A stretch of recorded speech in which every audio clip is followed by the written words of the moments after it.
Pernahkah Anda bertanya-tanya, kenapa ada suku-suku tertentu memiliki kemakmuran yang lebih daripada suku-suku lainnya? Contohnya misalnya, ada orang bilang orang Padang pinter dagang. Ada yang bilang orang Tionghoa memiliki kemampuan untuk mengumpulkan kemakmuran yang lebih daripada orang pada umumnya. Atau bahkan ada orang Bugis di Kalimantan itu sangat-sangat banyak dan memiliki bisnis yang maju dan sukses. Nah, hari ini saya mendapatkan pertanyaan yang cukup bagus. Pertanyaannya sederhana. Kenapa orang Cina kaya dan sukses? Gitu. Ini bahasanya ya. Tapi yang dimaksud adalah mengapa bangsa-bangsa Tionghoa atau suku-suku etnis Cina itu memiliki kemampuan untuk menjadi lebih kaya daripada yang Anda bisa lihat.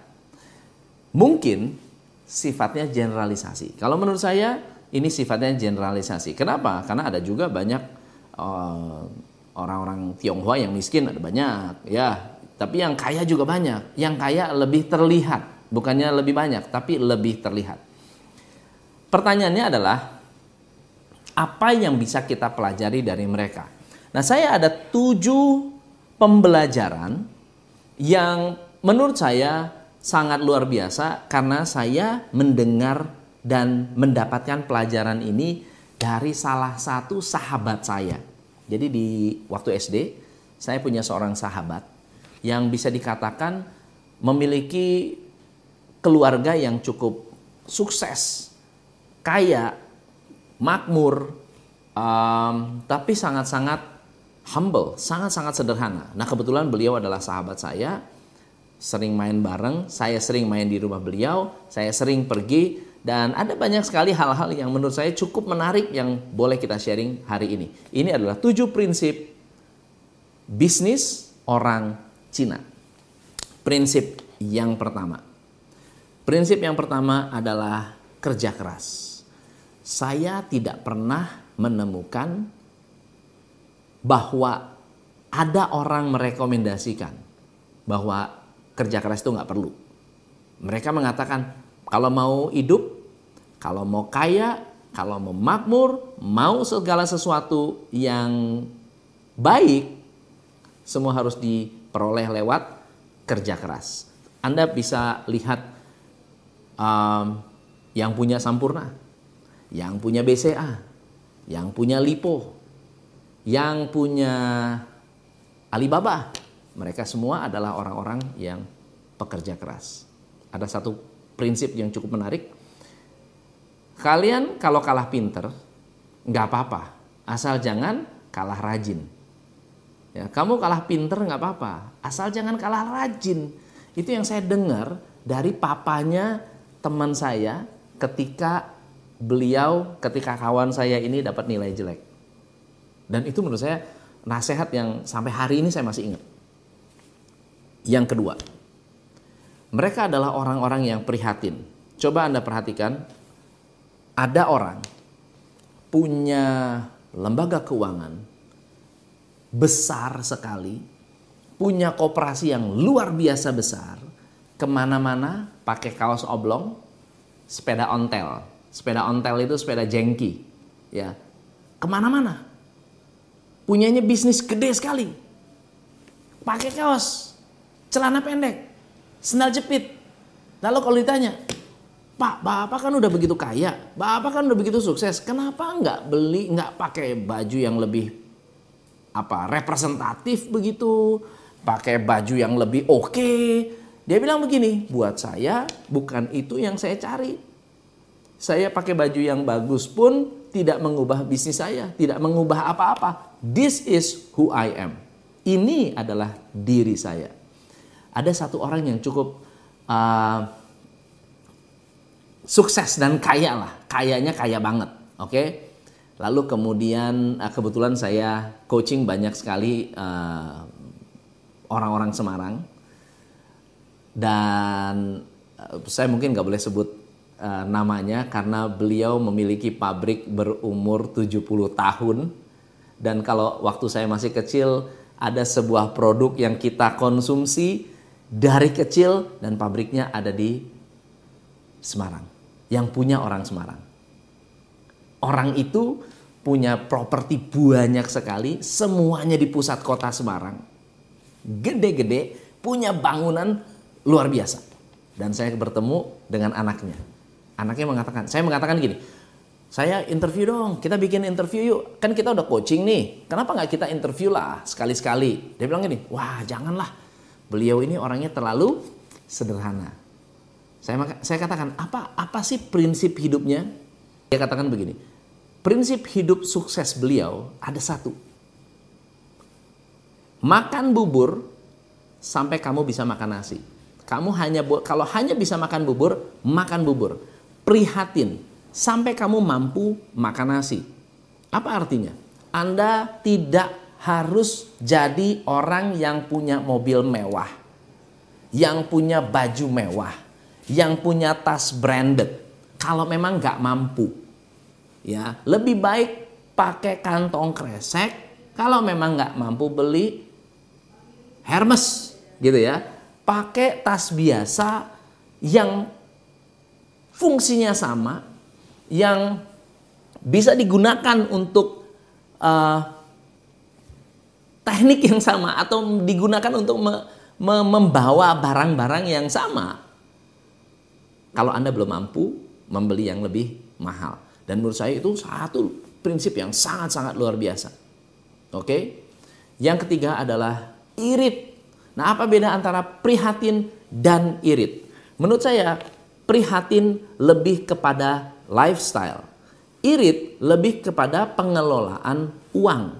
Mereka benar-benar mengerti mana yang harus keluar, mana yang nggak perlu. Mereka tahu yang mana yang harus diiritkan, mana yang tidak perlu. Rata-rata mereka nggak irit dengan yang namanya pendidikan.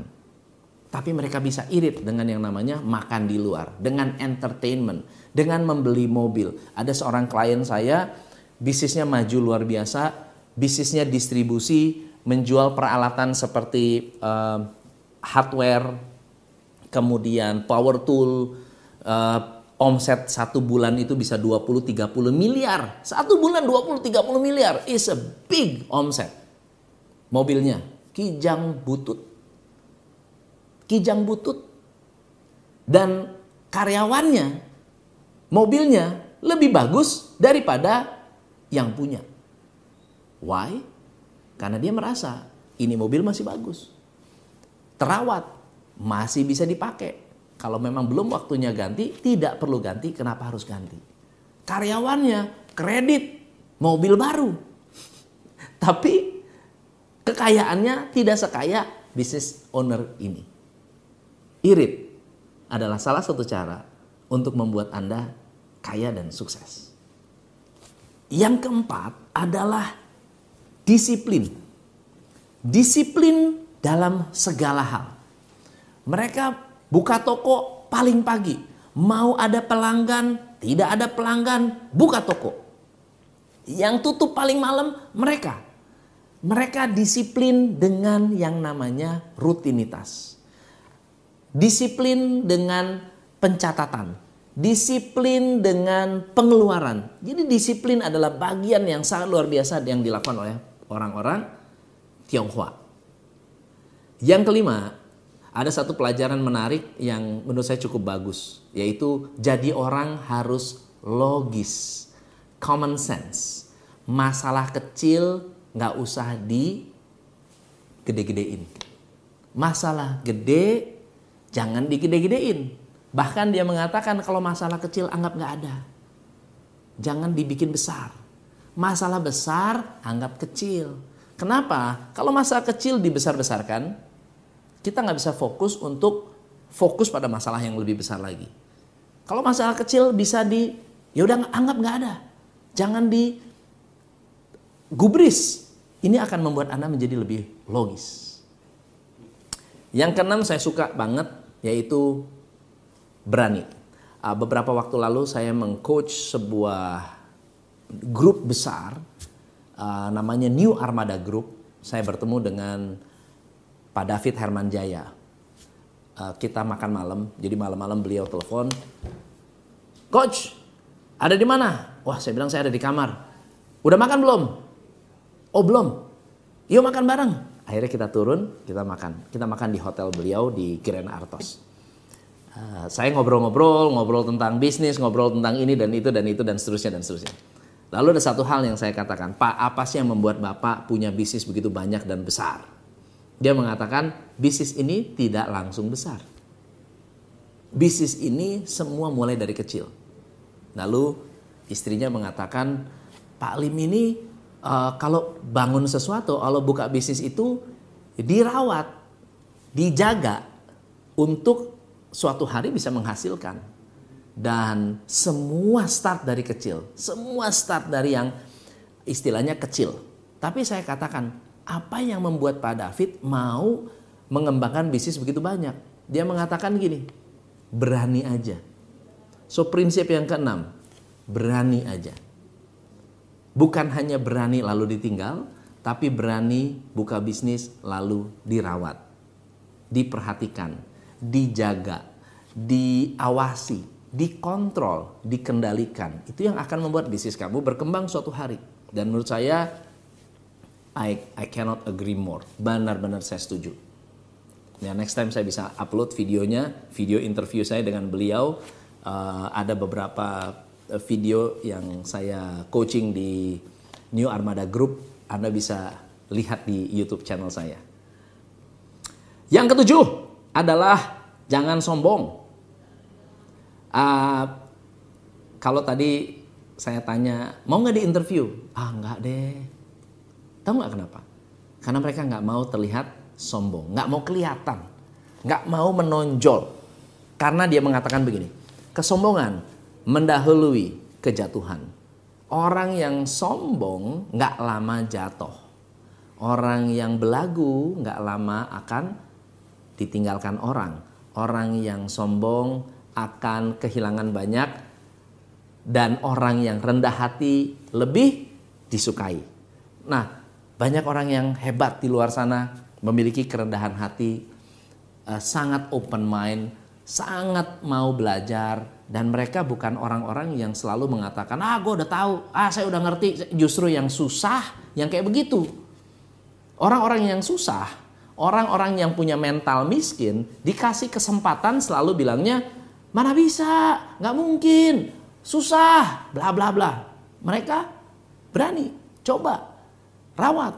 Walaupun kecil, ya sabar. Semua itu harus ada momentumnya, semua ada timingnya. Ada bisnis-bisnis yang dulunya kecil, pada saat timingnya jadi gede, dia akan besar kok. Begitu. Ada bisnis-bisnis yang dulunya gede, yang sekarang jadi kecil, ada juga. Ada bisnis-bisnis yang ditutup, ada juga. Tetapi semua berproses. Semua butuh keprihatinan. Semua butuh kedisiplinan. Semua butuh kerja keras.